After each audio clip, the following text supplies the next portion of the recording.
राज्य निर्वाचन आयुक्तों का सम्मेलन आज अंतिम दिन तक पहुंच चुका है। आज सुबह 11 बजे एक अहम सत्र है। राज्य निर्वाचन आयोग की राज्य सरकारों और अन्य एजेंसियों से संबंध विषय को लेकर मंथन किया जाएगा। स्वायत्तता, फंडिंग, आत्मनिर्भरता जैसे मुद्दों को लेकर संवाद होगा। दोपहर बाद गलत या भ्रामक सूचनाओं से निपटने में समावेशी रुख को लेकर मंथन होगा। एक्सेसिबिलिटी और सहभागिता विषय पर भी मंथन होगा। छठे सत्र में दोपहर 2:30 बजे के बाद डिस्कशन होगा। राज्य निर्वाचन आयुक्त मौजूदा और भविष्य की चुनौतियों को लेकर पैनल डिस्कशन करेंगे। इसके बाद शाम को समापन सत्र होगा, जिसमें निष्कर्षों को निकालकर एक विस्तृत नोट बनेगा।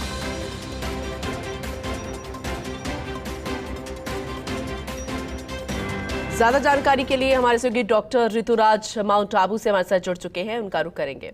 ऋतुराज, बेहद खास सम्मेलन चल रहा है, कल भी बेहद खास रहा, आज अंतिम दिन है, तो कल की अगर हम रूपरेखा देखें, कल का क्या निष्कर्ष आज निकला? क्योंकि आज जो 11 बजे पॉइंट्स हैं वो बेहद महत्वपूर्ण है, तो कल को ध्यान में रखकर आज जो पॉइंट्स रखे गए हैं उसका भी एक विस्तार जो है, दायरा जो है वो बड़ा हो जाएगा।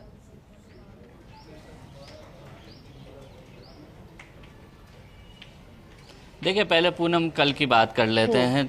कल चूँकि जो निकाय हैं उनको मजबूत किस तरह से बनाया जाए, बॉडीज़ को किस तरह से एक संतुलित रुख अपनाते हुए, एक समावेशी रुख अपनाते हुए किस तरह से मजबूत बनाने का काम किया जाए, इन तमाम चीज़ों को लेकर वहाँ पर डिस्कशन हुआ है।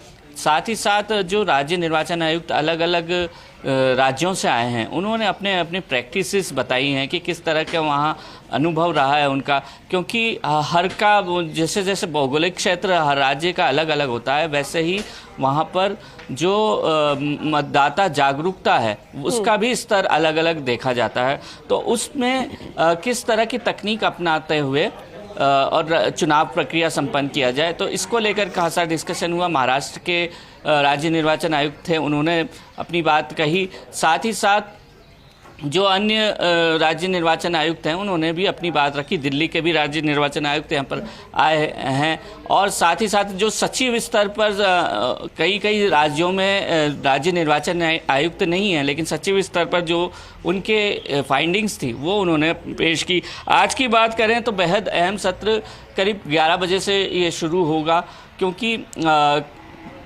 ये जो सत्र है वो मुख्य सत्र इस रूप में है कि यह दशा और दिशा एक तरह से तय कर सकता है, क्योंकि इसमें सीधे राज्य सरकारों से जो संबंध है और जो तमाम इश्यूज़ आते रहते हैं फंडिंग को लेकर, कार्रवाइयों को लेकर और तमाम चीज़ों को लेकर, जो फंडिंग वगैरह की बात उठती रहती है, स्वायत्तता के मुद्दे उठते रहते हैं, तो उस सत्र में इस पर डिस्कशन होगा। साथ ही साथ जो पैनल डिस्कशन होगा वो भी बहुत अहम रहने वाला है। जो समावेशी रुख है, किस तरह से गलत सूचना एक पूरे राज्य में फैला दी जाती है, आजकल जो सोशल मीडिया का युग है उसमें, उससे कैसे निपटें, क्योंकि जो निर्वाचन विभाग है जो विधानसभा चुनाव तैयारी कराता है उसका तो अपना अलग तंत्र है जिसकी वजह से वो सफल हो पाता है और जो संबंधित कार्रवाई कर सकता है वो कर सकता, लेकिन जो राज्य निर्वाचन आयोग हैं उनको बहुत हद तक राज्य सरकारों पर, जिला प्रशासन के कार्यवाहियों पर, उन पर निर्भर रहना पड़ता है। तो ये एक महत्वपूर्ण सत्र है। इसमें ही एक्सेसिबिलिटी को लेकर भी चर्चा है कि कितने एक्सेस किस रूप में किया जाए।